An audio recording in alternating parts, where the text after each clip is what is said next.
Praise the Lord. This weekend I've felt I should speak on the subject of true worship. परमेश्वर की स्तुति हो। इस हफ्ते मुझे लगा कि मैं इस विषय पर बांटूं या इस विषय पर साझा करूं, और वो विषय है सच्ची आराधना या सच्ची उपासना। And in the 3 weekends that I'm going to speak on subsequently, also I want to make certain things clear because it's the truth that sets us free. और इसके आगे के भी जो 3 हफ्ते होंगे, मैं और भी कुछ चीज़ों को स्पष्ट करना चाहता हूं, क्योंकि सत्य हमें स्वतंत्र करता है। That was a great help to me in my younger days ये मेरे जवानी के दिनों में इस बात ने मेरी बहुत ज़्यादा सहायता की, when I found so many Christian churches using the same Bible and preaching different truths. जब मैंने पाया कि अलग अलग मसीह कलीसियाएं उसी बाइबल का इस्तेमाल करके अलग अलग सत्यों का प्रचार करते हैं, All claiming to have the truth. और सब के सब ये दावा करते हैं कि उन्हीं के पास सच्चा सत्य है। The thing that helped me was what Jesus said in John 8:32. और फिर उन दिनों में जिस बात ने मेरी मदद की वो थी यूहन्ना रचित सुसमाचार उसका 8वां अध्याय और 32 वचन। You shall know the truth and the truth shall set you free. यूहन्ना 8:32 कहता है कि तुम सत्य को जानोगे और सत्य तुम्हें स्वतंत्र करेगा। And what the Lord spoke to me from that verse is that if you understand the truth correctly, और उस वचन से प्रभु ने मुझसे ये बात की कि अगर तुम किसी सत्य को सही तरीके से समझ जाते हो तो on any subject, किसी भी विषय पर it'll make you a little more free. वो तुम्हें और थोड़ा स्वतंत्र बनाएगा। Anything that brings you into bondage cannot be the truth. कोई भी चीज जो तुम्हें बंधन में लाती है वो सत्य नहीं हो सकती। The truth always makes us free from sin, सत्य हमेशा हमें पाप से स्वतंत्र करता है, free from fear, free डर से स्वतंत्र करता है, from anxiety, चिंता से स्वतंत्र करता है, free from becoming servants of men, मनुष्यों का सेवक बनने से या दास बनने से हमें स्वतंत्र करता है, free from every human tradition, सब मनुष्यों के जो अनुष्ठान है, जो उनकी परंपराएं हैं, उससे स्वतंत्र करता है, free to live and to serve God. परमेश्वर की सेवा करने के लिए और जीवन जीने के लिए हमें वो स्वतंत्र करता है।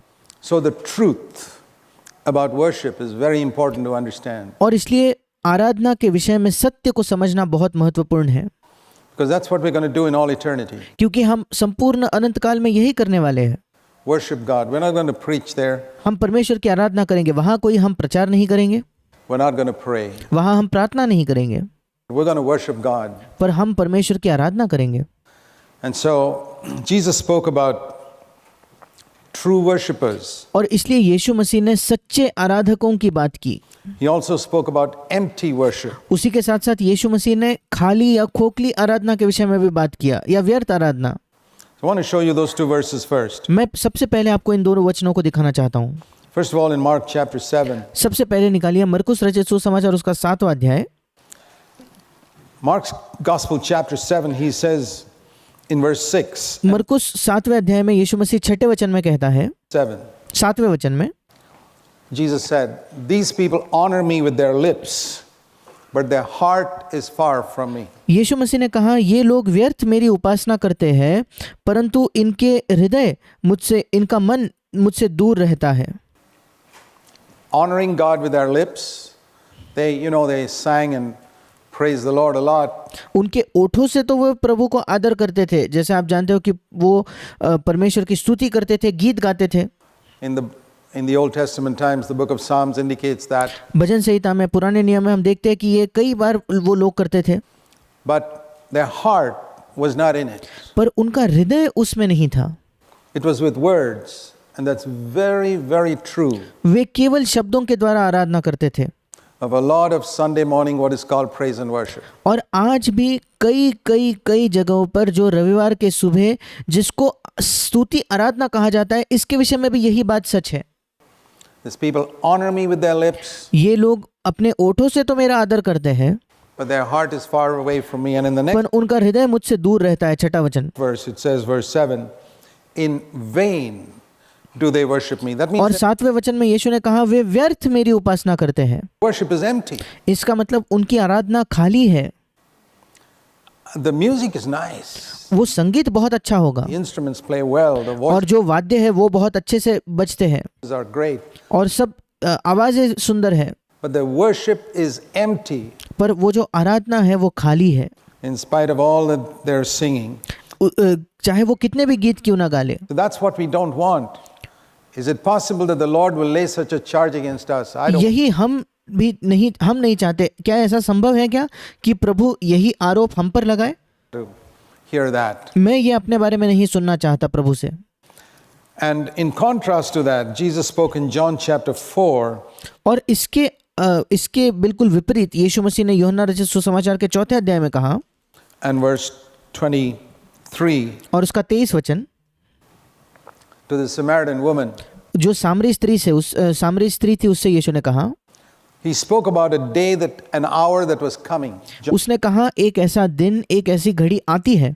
4:23. यूहन्ना 4:23 में An hour is coming, यीशु ने कहा है एक समय आता है, and now is, वरन अब भी है, when the true worshippers will worship the Father in spirit and in truth. जिसमें सच्चे भक्त, इंग्लिश में लिखा है जिसमें सच्चे आराधना करने वाले पिता की आराधना आत्मा और सच्चाई से करेंगे। For the Father seeks such to be his worshippers. क्योंकि पिता अपने लिए ऐसे ही आराधकों को ढूंढता है।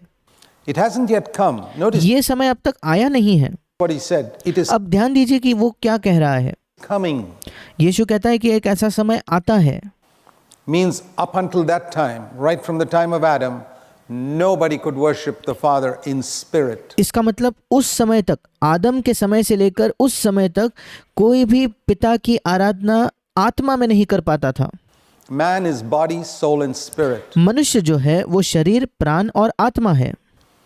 Then how were people worshiping in the Old Testament? In फिर पुराने नियम में लोग कैसे आराधना करते थे? body, अपने शरीर में clapping, raising तालियां बजाकर, their hands, अपने हाथ उठाकर, raising their voice, that's body. अपनी आवाज ऊंची करके गाना गाकर, ये उनके शरीर का इस्तेमाल हुआ। In soul, that is with mind, emotions, वो अपने प्राण में आराधना करते थे, मतलब उनके मन में, उनके भावनाओं के साथ, feelings. उनकी जो अंदर की भावना है उससे।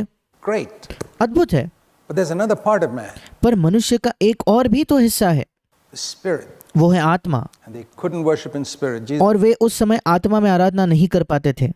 but the hour is now coming यीशु ने कहा एक समय अब आता है when the true worshippers जब सच्चे आराधना करने वाले, worship in truth in the new covenant और सच्चे आराधना वाले सत्य में आराधना करेंगे, नई वाचा में, will worship in spirit. वे आत्मा में आराधना करेंगे। And I've discovered that most people don't know anything about it. और मैंने ये पाया है कि अधिकतर लोग इसके विषय में कुछ नहीं जानते। That hour came on the day of Pentecost. वो जो घड़ी, वो जो समय था, वो पिंतेकोस्त के दिन आया।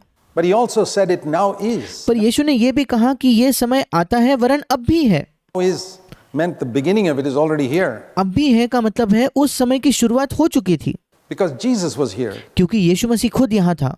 So Jesus was there. He was worshiping the Father in spirit. यीशु मसीह वहाँ था और वो पिता की आराधना आत्मा में करता था। In truth, the first human being ever to do it. आत्मा में और सच्चाई में वो आराधना करता था पिता की। वो पहला मनुष्य था जिसने पिता की ऐसी आराधना की। And he paved the way, opened the way for others from the day of Pentecost onwards, where the Spirit of God would come in. और यीशु मसीह ने वहाँ हम सब दूसरों के लिए मार्ग खोल दिया कि वे पिता की ऐसी आराधना करें जब पवित्र आत्मा अंदर आता पिंतेकोस्त के दिन, And make us really worship the Father in spirit and in truth. और उसके द्वारा हम पिता की वाकई में आत्मा और सच्चाई से आराधना कर पाते। There's an Old Testament picture of this in the tabernacle. इसका एक पुराने नियम का चित्र है जो निवास मंडप था उसमें।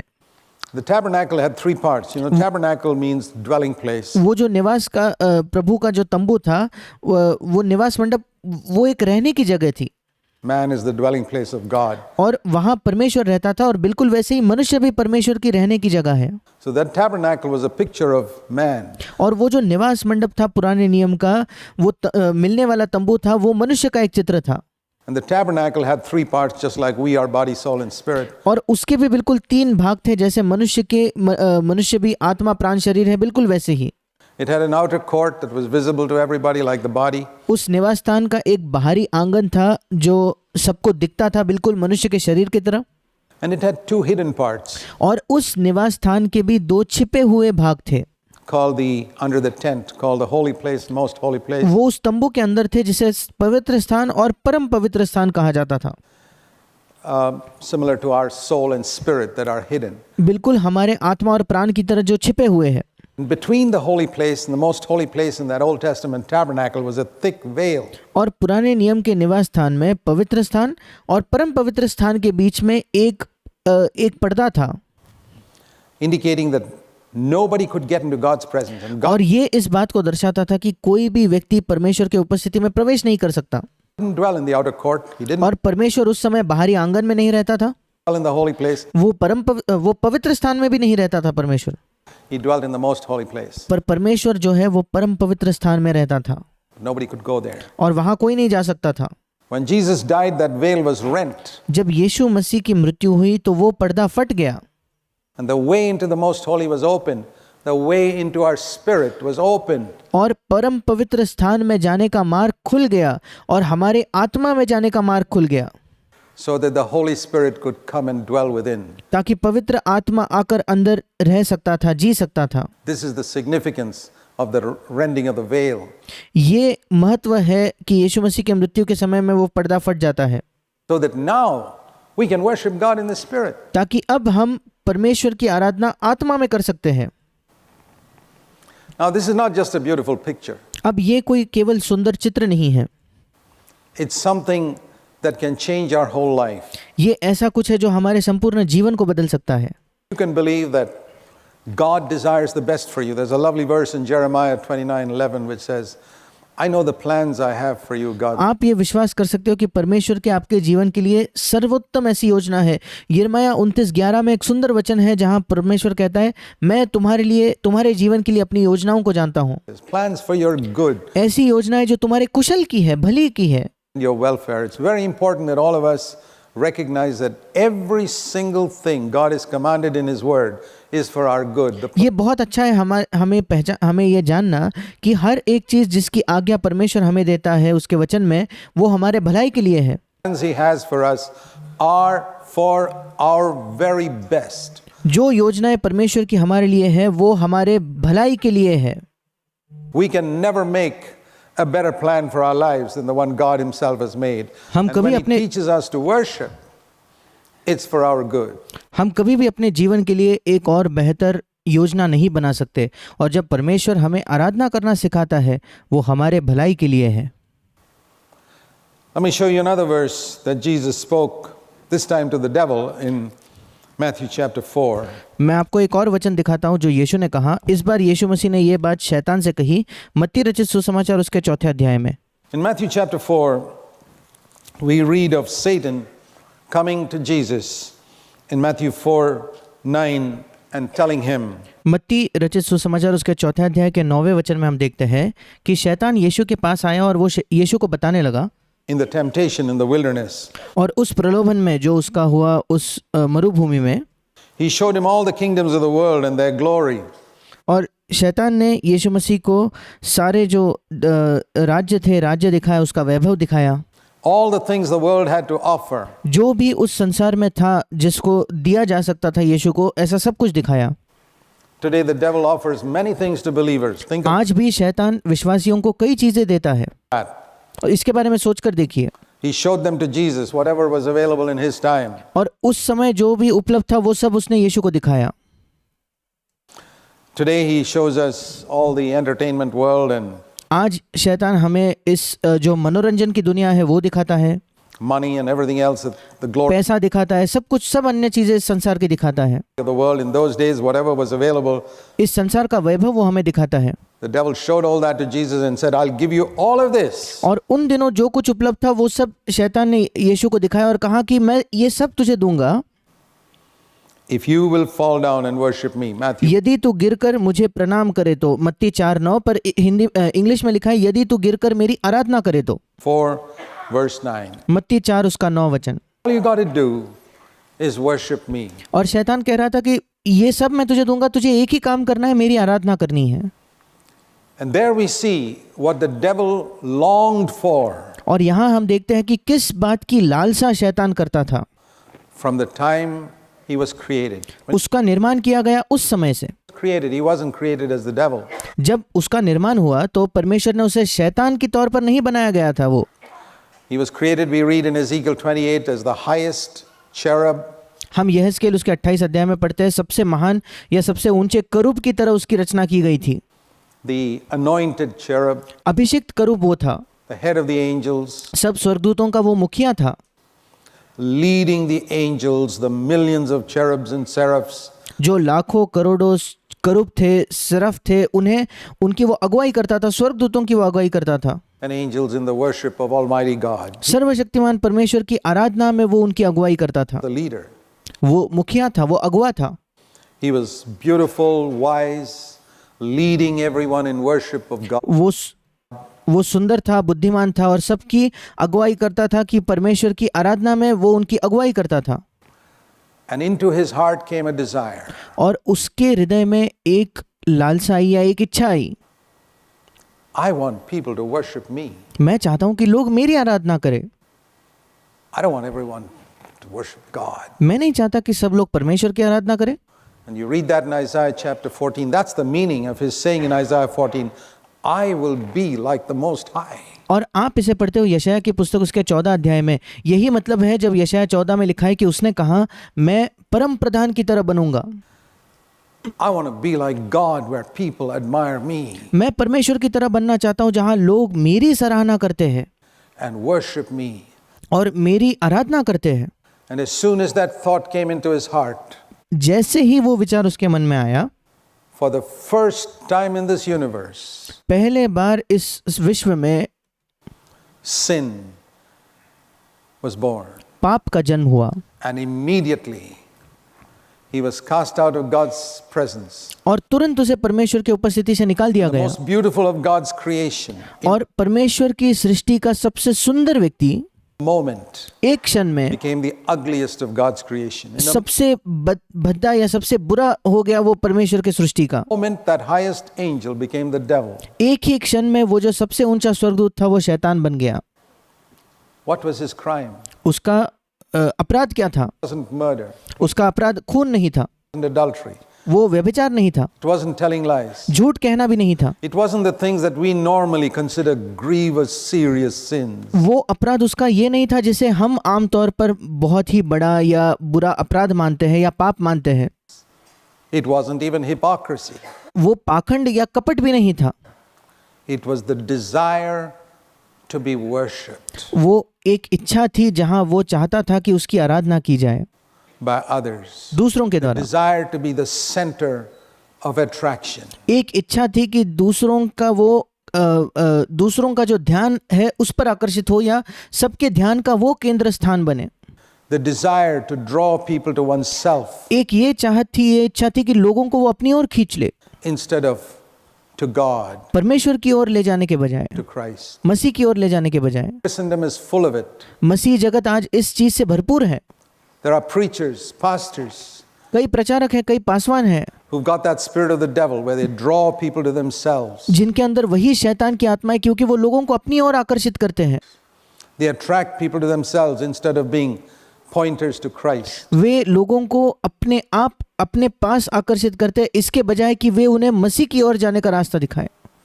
Who take the glory to themselves that belongs only to God. जो उस महिमा को अपने आप के लिए लेते हैं जो महिमा केवल परमेश्वर की होनी चाहिए।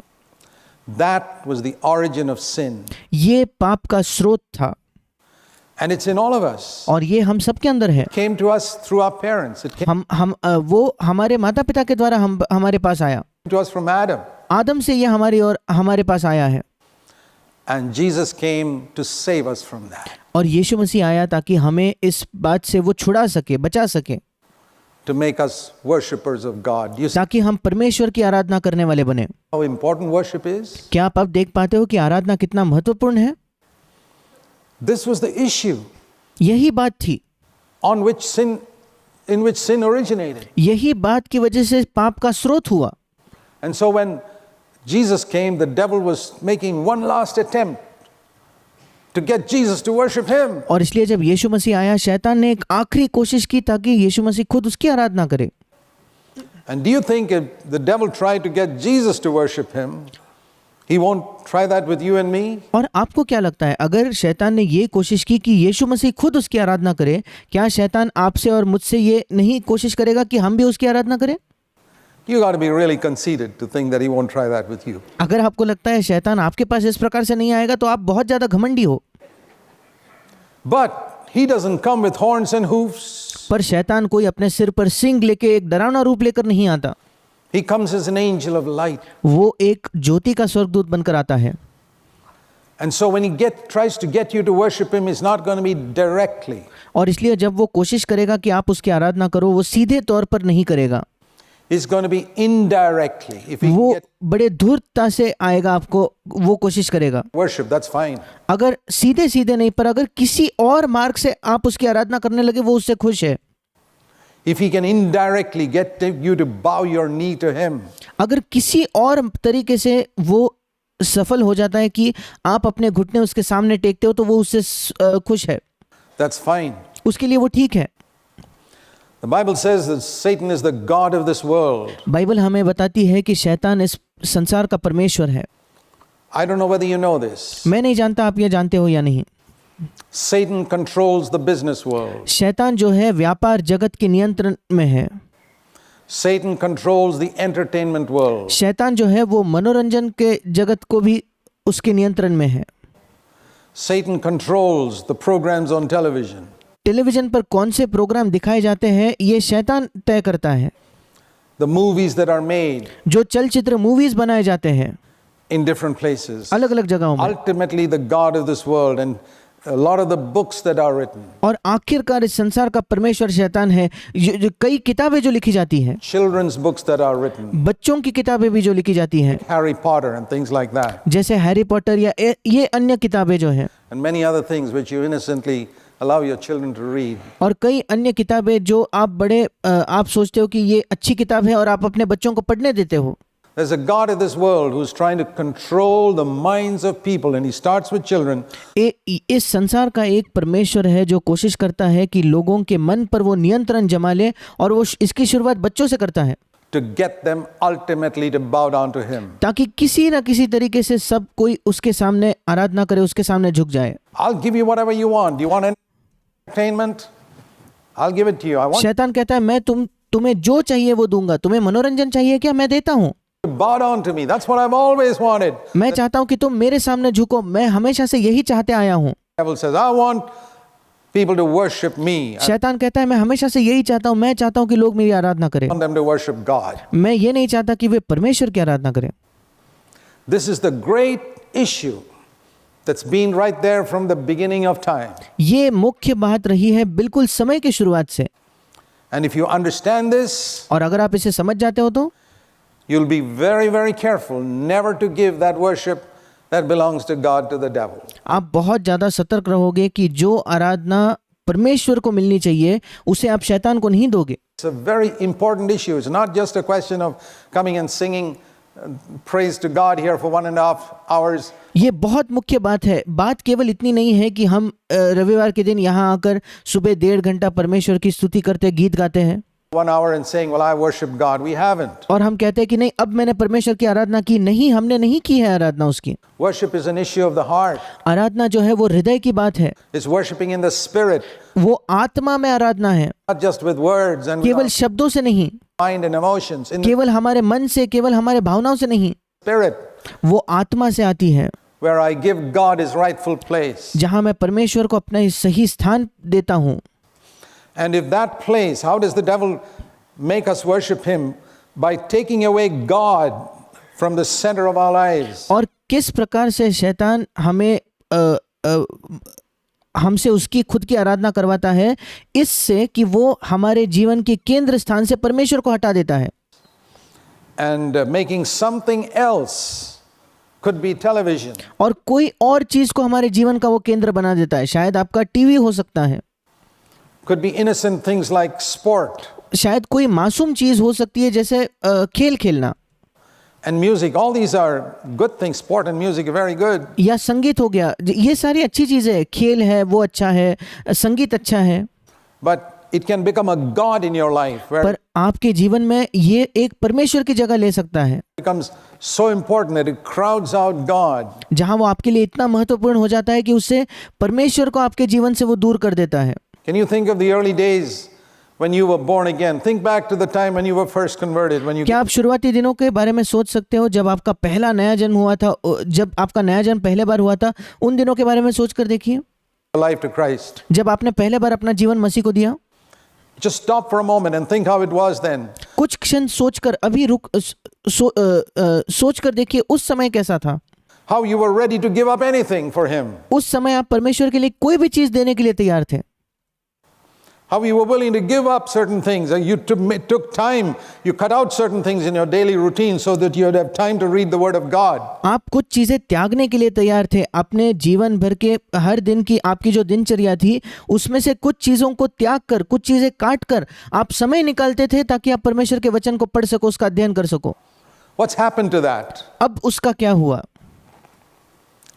Has time which was spent studying the Word been, now you say you're busy.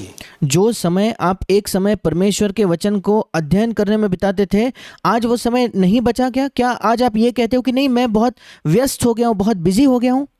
Who made you so busy? किसने आपको बहुत व्यस्त बना दिया, बिजी बना दिया?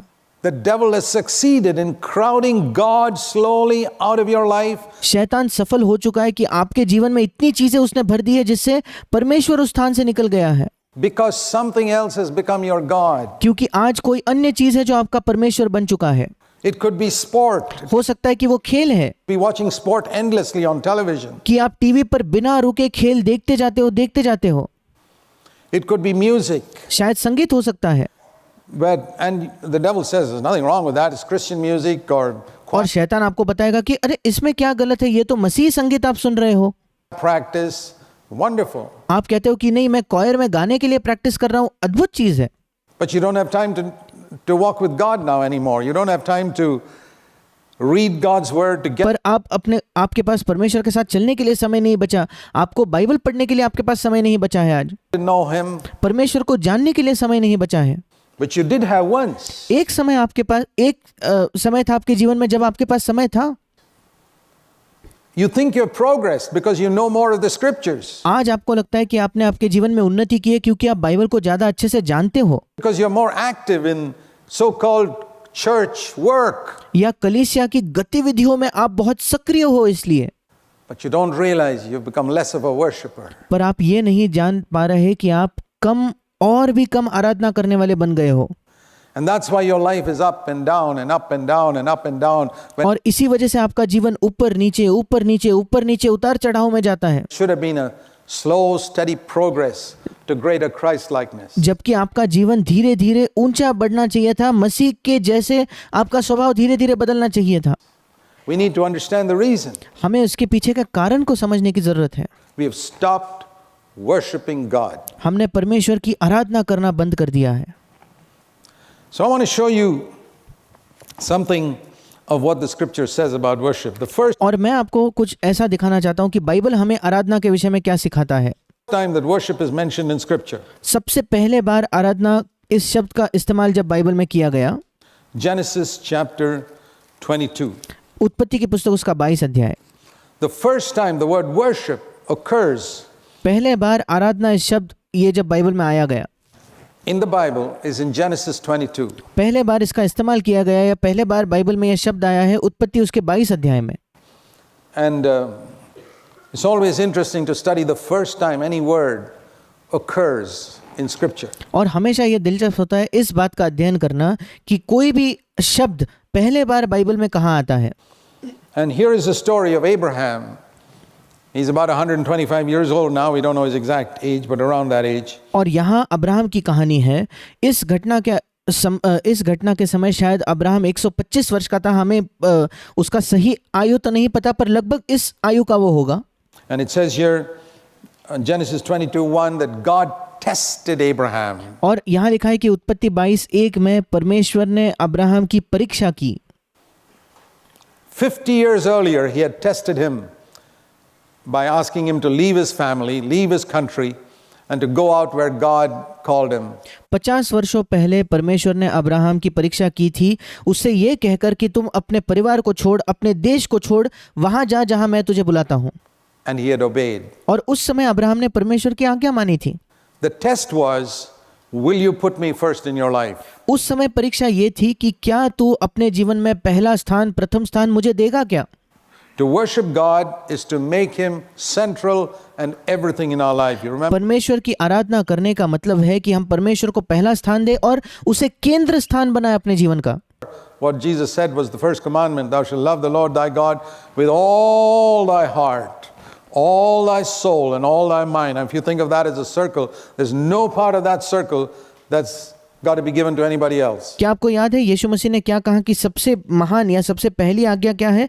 यीशु मसीह ने कहा कि तू परमेश्वर अपने प्रभु से अपने सारे मन, अपने सारे प्राण और अपने सारे बुद्धि के साथ प्रेम रख। अगर आप इसको एक गोल की तरह लो, गोल आकार की तरह समझो, तो उसका मतलब उस गोल के अंदर कोई भी हिस्सा आपने अपने आप के लिए नहीं रख छोड़ा है। Got to be God all the way. पूरा का पूरा वो हिस्सा परमेश्वर से भरा हुआ है। And then if I love my wife, it's got to be through God. और उसके बाद अगर मैं अपने पत्नी से प्रेम करता हूं तो वो परमेश्वर के द्वारा। If I do my work, it's got to be with God being in the center of my life. अगर मैं अपना काम भी करता हूं तो वो काम मैं इसलिए करता हूं क्योंकि परमेश्वर मेरे जीवन के केंद्र स्थान पर है। He must be everything to me, and then I do everything on earth. मेरे लिए परमेश्वर सब कुछ होना चाहिए और उसके बाद मैं पृथ्वी पर अलग अलग चीजें करता हूं। That's the true worshipper. ये है सच्चा आराधना करने वाला। When everything, God is central. He's number one. जहां हर एक बात में परमेश्वर केंद्र स्थान पर है, वही पहले स्थान पर है। To put God number one does not mean just reading the Bible for half an hour in the morning. परमेश्वर को पहले स्थान पर रखने का केवल ये मतलब नहीं होता कि हम सुबह सबसे पहले 5 मिनट के लिए बाइबल पढ़ते हैं। No. नहीं, It means that throughout the day, my whole life is governed by the fact that I am a child of God and I live by divine principles. I'm never पूरे दिन भर मैं इस बात में जीवन जीता हूँ कि मैं परमेश्वर का संतान हूँ और मेरा जीवन जो है वो ईश्वरीय सिद्धांतों पर निर्भर है। going to say anything that I will not say if Jesus were standing right next to me. I'm never मैं ऐसा कुछ भी नहीं कहूँगा अगर मैं नहीं कहता अगर यीशु मसीह यहाँ मेरे आसपास खड़ा होता तो। going to talk to my wife in any way that I wouldn't talk to her if Jesus was standing right there. मैं अपने पत्नी से ऐसी कोई बात नहीं कहूँगा या इस तरीके से बात नहीं करूँगा अगर यीशु मसीह यहाँ होता और मैं वो नहीं कहता, उस तरीके से नहीं कहता, तो ऐसा कुछ मैं नहीं कहने वाला। Or to your husband or या आपके पति से one. या किसी से भी। Wouldn't do anything in the office that I wouldn't do if Jesus were sitting right next to me. मैं अपने ऑफिस में ऐसा कुछ नहीं करूँगा कि अगर यीशु वहाँ होता तो मैं उसे नहीं करता तो। I wouldn't watch a television program that I couldn't watch if Jesus was sitting right next to me. मैं टीवी पर कोई प्रोग्राम नहीं देखूंगा अगर मैं ऐसा प्रोग्राम नहीं देख सकता जब यीशु मेरे आसपास में बैठा होता तो। This is what it means to have God in the center of our life. यही मतलब है कि हम परमेश्वर को अपने जीवन के केंद्र स्थान पर रखें। It's not just a question of reading the scripture for a few minutes and easing my conscience saying I read my Bible today. बात केवल कुछ मिनट बाइबल पढ़कर ये कहना कि हाँ मेरे विवेक को मैंने शांत कर लिया, मैंने बाइबल पढ़ लिया, इतना पर्याप्त नहीं है। That's not the meaning of putting God first. परमेश्वर को पहला स्थान देना इसका ये तात्पर्य नहीं है। It means God is central in everything I do from morning till night. The Bible says whatever you do, whether you eat or drink, do all for the glory of God. इसका मतलब सुबह से लेकर शाम तक मैं जो करता हूँ उसमें परमेश्वर मेरे जीवन के केंद्र स्थान पर है, क्योंकि बाइबल हमें बताती है तुम जो कुछ करो, चाहे खाए या पिए, जो कुछ करो परमेश्वर की महिमा के लिए करो। So God tested Abraham. और परमेश्वर ने अब्राहम की परीक्षा ली। 50 years later he's testing him again. 50 वर्षों बाद वो फिर एक बार उसकी परीक्षा लेता है। Because you and I know how easy it is, as I said earlier, to drift from that first love and devotion to Christ. क्योंकि आप और मैं जानते हैं कि जैसे मैंने पहले भी कहा कितना आसान होता है कि मसीह के लिए जो हमारी पहला प्रेम होता है उससे हम दूर चले जाएं, ये बहुत आसान है। And where other things take the place that God should have in our life. और जहां अन्य चीजें वो जगह ले लेती है जो परमेश्वर को मिलनी चाहिए हमारे जीवन में। And that's why God constantly tests us. And he tested Abraham when he was 50 years old with the same test. और इसी वजह से परमेश्वर निरंतर हमारी परीक्षा लेता है और इसीलिए परमेश्वर ने अब्राहम की वही परीक्षा फिर एक बार ली। Am I still first in your life? क्या अभी मैं तुम्हारे जीवन के पहले स्थान पर हूँ क्या? Once upon a time I tested you in relation to your parents. एक समय मैंने तुम्हारी परीक्षा ली थी तुम्हारे माता पिता के बारे में। Am I going to be first in your life, Abraham, or your relatives in Ur of the Chaldees? Are you willing to leave them and follow me? Abraham, क्या तुम्हारे जीवन में मैं पहले स्थान पर हूँ? क्या तुम्हारे उन सारे रिश्तेदारों से जो उस देश में हैं, क्या उन्हें त्याग कर, उन्हें छोड़कर तुम मेरे पीछे आओगे क्या? He said, yes, Lord. उसने कहा हाँ प्रभु, And he followed. और वो प्रभु के पीछे हो लिया। Later on, we read in Genesis 13, there was a conflict between Abraham and Lot. बाद में हम पढ़ते हैं उत्पत्ति के 13 अध्याय में कि अब्राहम और लूत के बीच में एक झगड़ा हुआ, Their servants over और उनके सेवकों के बीच में झगड़ा हुआ, property. और जायदाद के संबंध में, संपत्ति के संबंध में वो झगड़ा था। And God tested Abraham again. Let me see what you're going to do now when there's a conflict over property. और फिर एक बार परमेश्वर ने कहा कि मैं देखना चाहता हूँ, इसकी परीक्षा लेना चाहता हूँ कि ये संपत्ति या जायदाद के मामले में अब्राहम क्या करेगा। Am I going to be first in your life? क्या अब भी मैं तुम्हारे जीवन में पहले स्थान पर रहूंगा क्या? And let him, that you refuse to fight with him, and he passed the test. He told कि Lot, परमेश्वर ने देखा कि क्या अब्राहम लड़ाई करने से लड़ाई नहीं करेगा क्या, और अब्राहम उस परीक्षा में भी उत्तीर्ण हुआ। take what you like, I'll take what you don't want. Abraham उस परीक्षा में सफल हो गया। अब्राहम ने लूत से कहा, लूत तुझे जो चाहिए तू ले, जो तुझे नहीं चाहिए वो मैं लूंगा। God tested Abraham and he passed the test. Now 50 years later he's testing him and again the same way. परमेश्वर ने अब्राहम की परीक्षा ली और 50 वर्षों बाद फिर एक बार अब्राहम को उसी तरीके से परमेश्वर परख रहा है। This time it's his son. इस बार बात है उसके बेटे की, The son whom he loves. जो बेटे से वो प्रेम करता है। Take your son, Genesis 22:2. वो कहता है उत्पत्ति 22:2 कि तू अपने पुत्र को ले, Take him out to Mount Moriah and kill him. Moriya पहाड़ पर जाकर उसे मार दे। And God gives him 3 days to और परमेश्वर उसे 3 दिन देता है walk up to Mount Moriah so that he can think about it. कि वो मोरिया पहाड़ पर चल कर जाए और 3 दिनों में उस बारे में वो विचार करे। God doesn't want you to decide in a hurry. परमेश्वर नहीं चाहता कि आप बहुत जल्दबाजी में कोई निर्णय लो। He didn't tell him to take him there around the corner and kill him in the next 5 minutes. उसने ये नहीं कहा कि अब्राहम से परमेश्वर ने ये नहीं कहा कि वहीं चौराहे पर लेके जाओ पास में और उसे मार दे 5 मिनट में। Because some things we do in the moment of emotional excitement and afterwards we regret it. क्योंकि हो सकता है कुछ चीजें हम बड़े भावनात्मक उत्साह में आकर कर देते हैं और बाद में हमें उन चीजों का पछतावा होता है। And God gave Abraham 3 days to think about it. That's why he told him to go 3 days journey away to Mount Moriah. और इसलिए परमेश्वर ने अब्राहम को 3 दिन दिए उसके विषय में सोचने के लिए कि 3 दिन का सफर करके मोरिया पहाड़ पर वो जाए। And as he was walking down, the thought was in his mind was this: is it worth serving a God like this? और जब वो चल कर जा रहा था उसके मन में एक ही विचार बार बार आ रहा होगा कि क्या एक ऐसे परमेश्वर की आराधना करना, ये परमेश्वर इस आराधना के योग्य है क्या? Who asks me for the only thing I really have, really that I love. एक ऐसा परमेश्वर जो मुझसे वो एक चीज मांग लेता है जो इकलौती चीज है जिससे मैं प्रेम करता हूँ। The one I love even more than I love my wife. मैं अपने पत्नी से भी बढ़कर जिससे प्रेम करता हूँ, परमेश्वर ने उसी चीज को मांग लिया है, Isaac. Ishaq. And at the end of those 3 days, Abraham says, it's worth it. और 3 दिनों के अंत में अब्राहम ने कहा, हाँ ये योग्य है कि इस परमेश्वर की मैं आराधना करूं। God's going to be first in my life as he was 50 years ago. जैसे 50 वर्षों पहले परमेश्वर मेरे जीवन में पहले स्थान पर था, आज भी वो पहले स्थान पर होगा। He's going to be first in my life today. Even वो आज भी मेरे जीवन में पहले स्थान पर होगा, I have to lose my only son. चाहे मुझे अपना इकलौता बेटा क्यों ना खोना पड़े। And they come to Mount Moriah, and the 3rd day it says in verse 4 that Abraham lifted up his eyes and saw the place. और वे मोरिया पहाड़ पर आए, और चौथा वचन कहता है कि तीसरे दिन अब्राहम ने आंखें उठाकर उस स्थान को देखा। And he calls the young men who had come with him, Genesis 22 verse 5, and says to them, और उत्पत्ति 22:5 में लिखा है कि उसने अपने सेवकों को बुलाकर कहा, stay here with the donkey, Genesis 22 verse 5. उत्पत्ति 22:5, गधे के पास यही ठहरे रहो। I and the lad will go up there. What are we going to do? We will worship. ये लड़का और मैं वहां तक जाकर हम वहां क्या करेंगे? हम आराधना करेंगे। हिंदी में लिखा है दंडवत करेंगे, पर इंग्लिश में लिखा है हम आराधना करेंगे। That's the first time the word worship comes in the Bible. ये पहले बार था कि बाइबल में आराधना ये शब्द आया। We will worship. That means when I offer to God that which is most precious in my life, and I don't know what that is in your life right now. और Abraham ने कहा कि हम आराधना करेंगे। इसका मतलब जब मैं परमेश्वर को वो चढ़ाता हूँ जो मेरे जीवन में सबसे बहुमूल्य है, और मैं नहीं जानता कि आपके जीवन में इस समय सबसे बहुमूल्य चीज क्या है। It could be a number of things. कई चीजें हो सकती है। That day for Abraham, it was Isaac. उस दिन अब्राहम के लिए वो इसहाक था। He said, God, this is my worship. उसने कहा परमेश्वर ये मेरी आराधना है।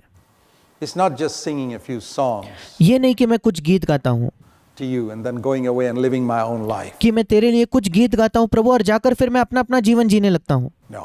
नहीं, It's the surrender of that which is most precious to me, where you are number one in my life and I'm willing to give it up. और ये है उस चीज को त्याग देना जो मेरे जीवन में कितना भी बहुमूल्य क्यों ना हो, और मैं यीशु प्रभु तुझे पहला स्थान दूंगा। I want to ask you, is there something in your life which is so precious to you that you find it difficult to give up? मैं आपसे पूछना चाहता हूँ, आपके जीवन में ऐसा कुछ है क्या जो इतना बहुमूल्य है कि उसे छोड़ना, उसे त्यागना आपके लिए बहुत मुश्किल है? Because you always say, well, it's not a sinful thing. Isaac wasn't sinful, was he? क्योंकि आप कहते हो कि अच्छा ये चीज तो पाप नहीं है, इसमें कोई पाप नहीं है। इसहाक कोई पापी चीज नहीं था, उसमें कोई पाप नहीं था। He was a healthy boy. In fact, it was God's gift. वो तो एक स्वस्थ लड़का था, और यहाँ तक कि वो परमेश्वर का दान था, परमेश्वर ने अब्राहम को दिया था। And he was asked to give up even that. और परमेश्वर ने अब्राहम से वो भी त्यागने को कहा। God may ask us sometimes to give up that which He's given to us. परमेश्वर कभी हमें वो भी छोड़ने को कहेगा जो उसने खुद हमें दिया है। Isaac was God's gift. इसहाक परमेश्वर का दान था। But even that which God's given to us can become more precious than God Himself. और वो भी जो स्वयं परमेश्वर ने हमें दिया है वो परमेश्वर से ज्यादा प्रिय हो सकता है कभी कभी हमारे लिए, And that becomes an idol. और वो हमारे लिए एक मूर्ति के समान बन जाता है। And we say there's nothing sinful here. I know there's nothing sinful there. और हम कहते हैं कि इसमें कोई पाप नहीं है, मैं जानता हूँ वो चीज जो है उसमें कोई पाप नहीं होगा। There's nothing sinful in watching clean sport on television. But अगर आप अच्छा साफ कोई खेल टीवी पर देखते हो उसमें कुछ गलत नहीं है, कोई पाप नहीं है। it can be a god to you and you can't give it up. पर हो सकता है कि वो आपके जीवन में एक परमेश्वर की जगह ले लेता है और आप उसे छोड़ नहीं सकते। It could be music. It could be money. वो संगीत हो सकता है, वो पैसा हो सकता है, It could be something in your business where it's become so important to you, it's crowded out God. वो आपके लिए कोई व्यापार हो सकता है, आपके लिए वो इतना महत्वपूर्ण है कि आपके जीवन में वो परमेश्वर की जगह ले लेता है, इतनी चीजों को वो भर देता है कि परमेश्वर आपके जीवन से निकल जाता है। I don't know what it is. मैं नहीं जानता आपके जीवन में वो क्या है। It could be a girlfriend or a boyfriend. कोई गर्लफ्रेंड होगी, कोई बॉयफ्रेंड हो सकता है, Crowded out the vision of God from your life. जो इतना महत्वपूर्ण हो गया है कि आपके जीवन से परमेश्वर के दर्शन को, परमेश्वर के जगह को उसने निकाल दिया है। And when you look back to the days when you were first converted, it was और जब आप पीछे मुड़कर देखते हो उन दिनों जब पहले बार आपका नया जन्म हुआ था, like that. Jesus वैसा नहीं था। was everything to you. आपके लिए यीशु मसीह सब कुछ था। You've stopped being a worshiper. अब आपने आराधना करना छोड़ दिया है। That's the first thing I want you to see. ये पहली चीज है जो मैं चाहता हूं आप देखें।